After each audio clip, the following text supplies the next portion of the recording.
Proceedings. First of all, I would like to pay thanks to all the students and parents who has come here by taking all the pain in such an adverse weather to encourage to make it a grand success, the seminar with topic how to crack IIT-JEE 2016.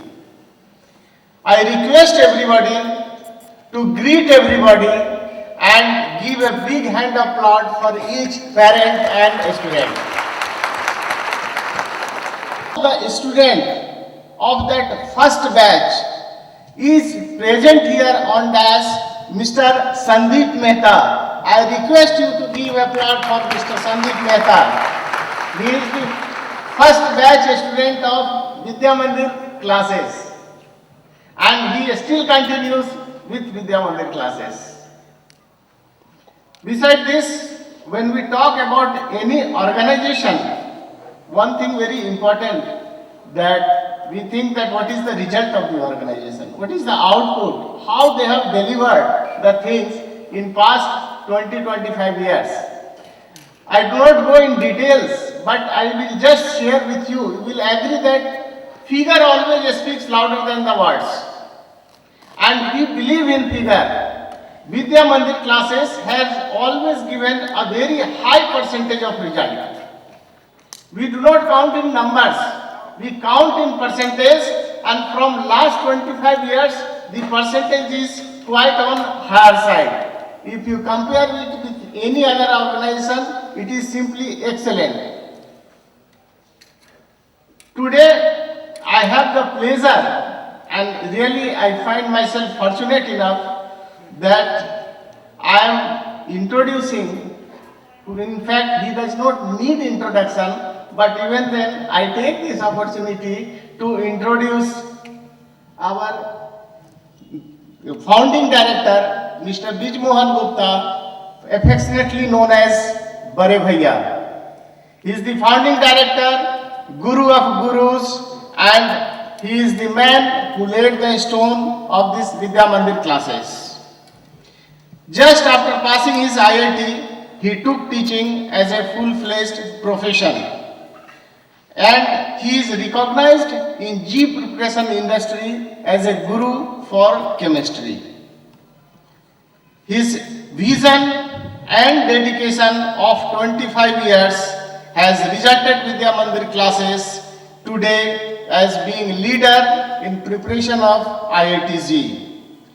He has given his best for Vidya Mandir classes from last 25 years and has been always not only a teacher but a mentor but a motivator also for the students.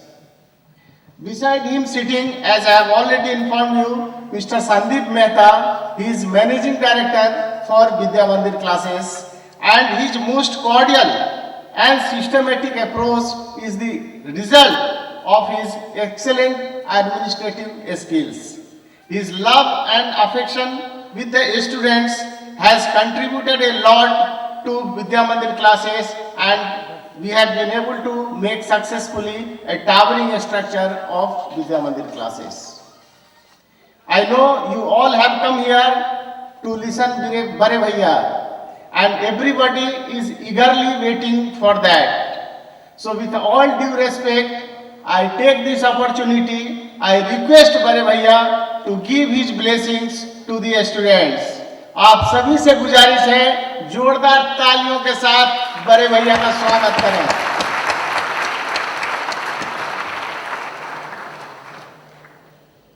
नमस्कार to everyone. Sir ने कुछ विद्या मंदिर के बारे में ज़्यादा ही बोल दिया, ऐसा कुछ प्लान नहीं था मेरा। ना मैं को बहुत बड़ा गुरु हूँ, मैं चाहे कितने साल से पढ़ा रहा हूँ, मैं ना अपने को टीचर समझता हूँ, ना अपने को पेरेंट समझता हूँ, ना अपना किसी का गुरु समझता हूँ। मैं सिर्फ बच्चों को अपना फ्रेंड समझता हूँ। मेरे लिए हमेशा एक फ्रेंडशिप जो है ना, सबसे बड़ा रिलेशन रहा है। ठीक है, तो दोस्तों आप मुझे को गुरु ना समझें, मुझे सिर्फ ऐसे समझें कि एक फ्रेंड है जो इत्तेफाक से आपसे कुछ बड़ा है।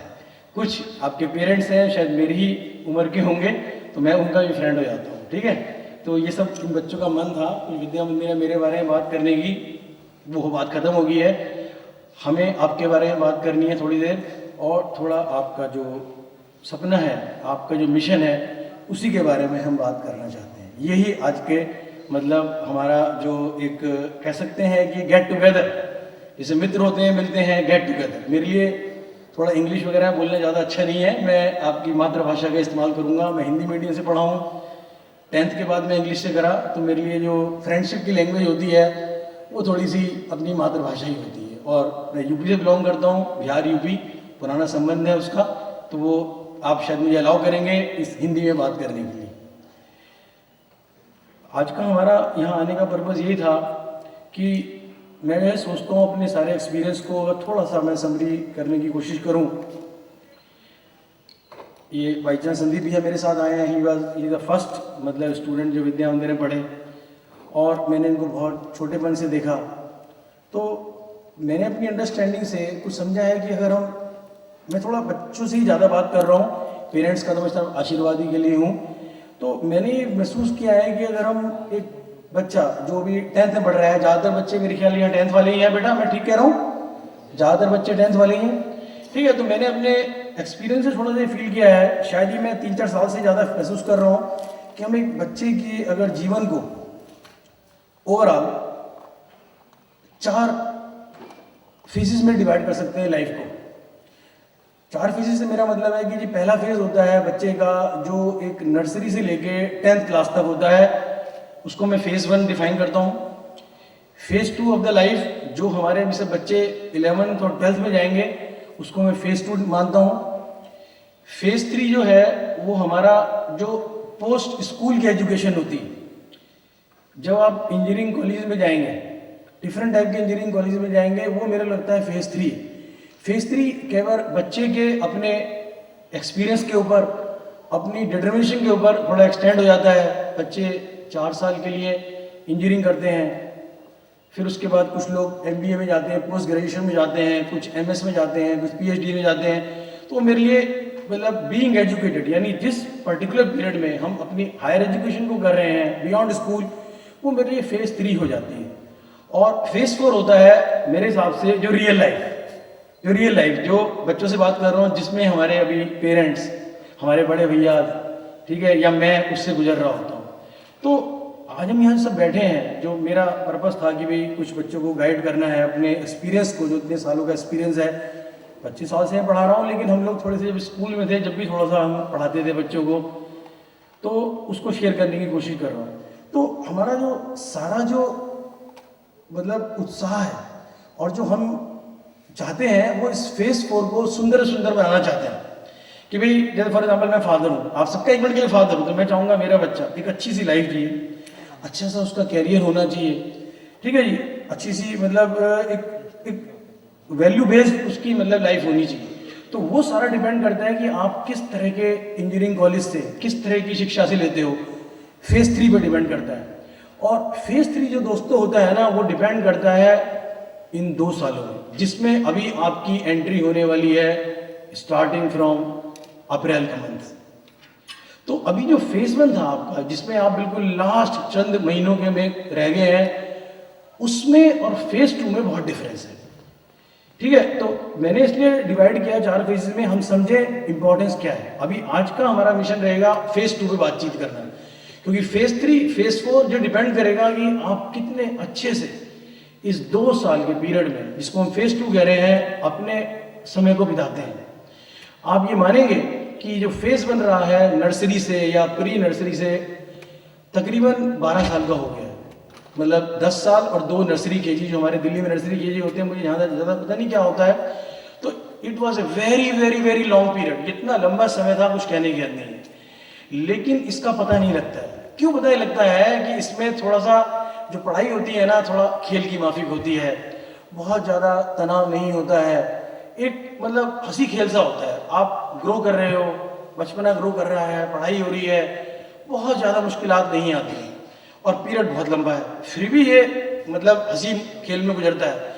लेकिन ये 2 साल का जो पीरियड है मेरे दोस्तों, ये सिर्फ 2 साल का पीरियड है, लेकिन ये 2 साल महज 365 मल्टीप्लाइड बाय 2 नहीं है, ये काफ़ी क्रूशल पीरियड है।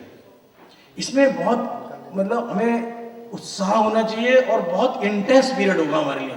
तो ये कहने को सिर्फ 2 साल का है, लेकिन ये पीरियड काफ़ी इंपॉर्टेंट है, क्योंकि ये सही सेंस में आपकी लाइफ को मॉनिटर करेगा, आपकी लाइफ को निर्देश करेगा कि आपका फ्यूचर क्या होने वाला है।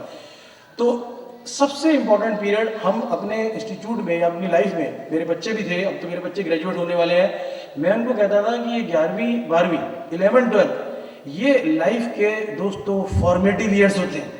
फॉर्मेटिव ईयर से मेरा मतलब है कि जीवन का बनाने वाले, जीवन को बिगाड़ने वाले और सही मार्ग पर ले जाने के लिए सबसे महत्वपूर्ण ईयर है।